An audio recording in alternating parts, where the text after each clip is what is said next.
Dear Mr.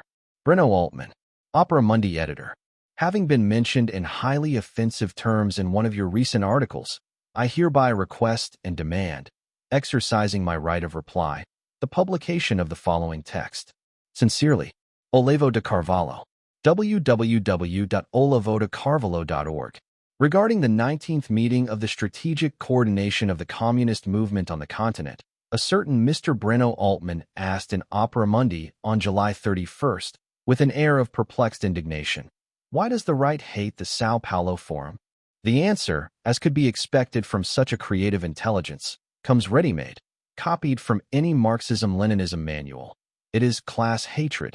It is the damned bourgeoisie upset that after the fall of the USSR socialism did not die but prospered from victory to victory. Mr. Altman himself acknowledges, however, that no sign of hostility toward the forum was seen in the mainstream media, the very spokesperson of the bourgeoisie, according to the leftist teaching repeated in all schools. Instead, right-wing protests, coming from groups of various sorts, popped up all over the blogosphere. It did not even occur to this genius of stupidity to ask why on earth the enraged bourgeoisie, instead of blasting the Sao Paulo Forum through the powerful mass media channels it owns and controls, preferred to whisper its class hatred in feeble blogs of limited reach and zero budget, such as Media Sem Mascara, which survives on the scraps of my salary. Even less did the sharp dimwit notice that, conversely and complementarily, his own opinion, instead of hiding in such poor and fragile backyard publications, shines on a site protected by the billionaire Grupo Folha and subsidized by Petrobras, a company in which a substantive part of our bourgeoisie invests its cherished capital. With all evidence, the respective class ideologies, in this case, do not correspond to possession or lack of possession of the means of production. They are sociologically inverted. But in today's Brazil, this is normal among leftist intellectuals, and I suppose Mr. Altman believes himself one of them, unable to discern their own class position and feeling inhibited to ask their mom or dad. They find relief from such anguishing disorientation by inventing likable and detestable stereotypes and dressing them on whoever they please, believing they are performing sociological analysis. Thus, the poor blogosphere foot soldiers become the bourgeoisie, and the potentates of Folha and Petrobras become the oppressed masses. Mr. Altman's answer is worth as much as his knowledge of social classes in Brazil. But even before that, the very question came wrong. Over more than 2 decades and some, the Sao Paulo Forum has accumulated a record of achievements that no one should ignore. 1. It gave shelter and political protection to terrorist organizations and to gangs of drug traffickers and kidnappers who in the meantime spread addiction, suffering, and death throughout the continent, even making Brazil the country where drug consumption grows the most in Latin America. 2. By associating criminal entities with legal parties in search of common advantages, it transformed the latter into partners in crime, institutionalizing illegality as a normal routine of political life in dozens of nations. 3.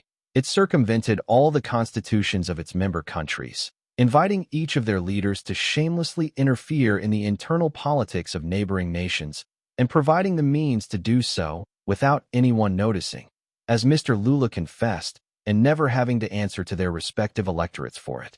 4. It concealed its existence and the nature of its activities for 16 years, while making and unmaking governments and determining from above the fate of entire nations and peoples without giving them the slightest accountability or explanation, thus reducing all continental politics to the condition of a secret negotiation among interested groups and turning democracy into a deceitful facade.